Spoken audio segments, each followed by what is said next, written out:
Roket yang membawa modul stasiun luar angkasa Cina jatuh liar ke bumi dengan tidak terkendali. Setelah menyelesaikan misi untuk mengantar modul stasiun luar angkasa Cina ke orbit, seharusnya roket ini kembali mendarat di bumi di lokasi yang telah ditentukan di laut.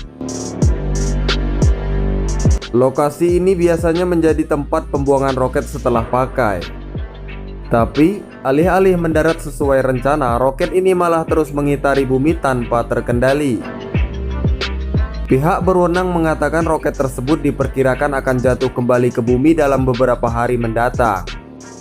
Hal ini berdasarkan pengamatan radar darat yang digunakan oleh militer Amerika Serikat untuk melacak pesawat ruang angkasa dan objek lain di luar angkasa. Mereka mendeteksi sebuah objek dan beranggapan kalau objek tersebut sebagian dari badan roket Long March 5B.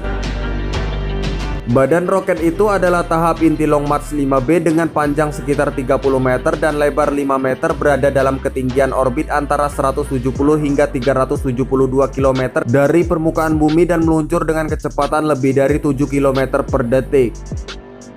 Roket ini bisa terlihat berupa kilatan di angkasa jika diamati oleh pengamat amatir di bumi. Kilatan itu menunjukkan bahwa roket jatuh tidak terkendali.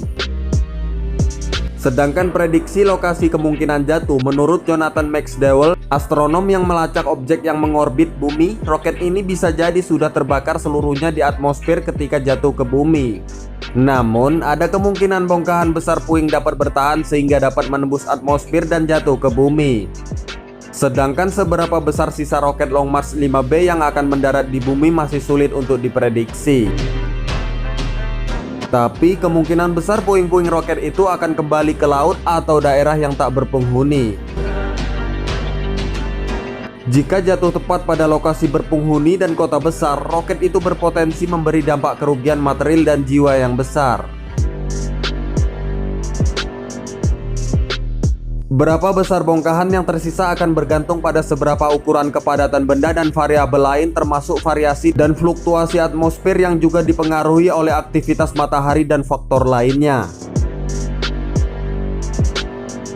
Menurut Holger Krag, Kepala Kantor Program Keamanan Luar Angkasa untuk ESA atau Badan Antariksa Eropa, untuk memperkirakan hal itu perlu mengetahui juga desain roket tersebut.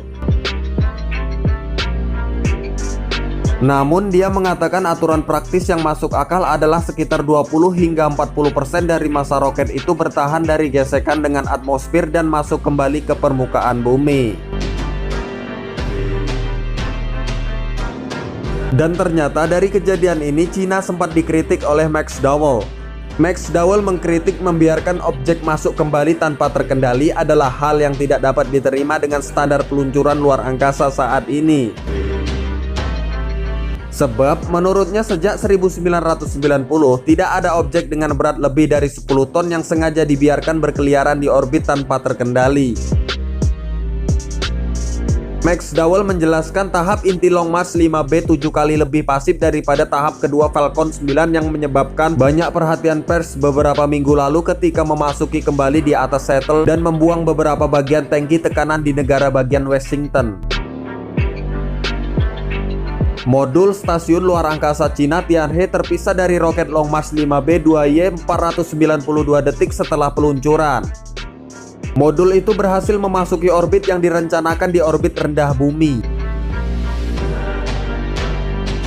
Ini bukan kali pertama Cina membiarkan roketnya mendarat tak terkendali. Sebelumnya peluncuran Long March 5B juga masuk kembali ke bumi tak terkendali.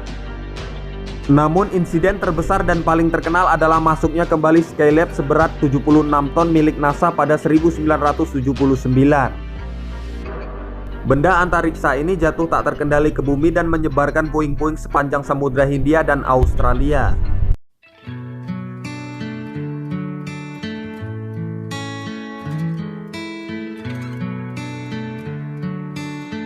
Penonton yang terhormat, terima kasih banyak atas kunjungan kalian ke channel Masa Depan dan terima kasih untuk waktu yang kalian luangkan.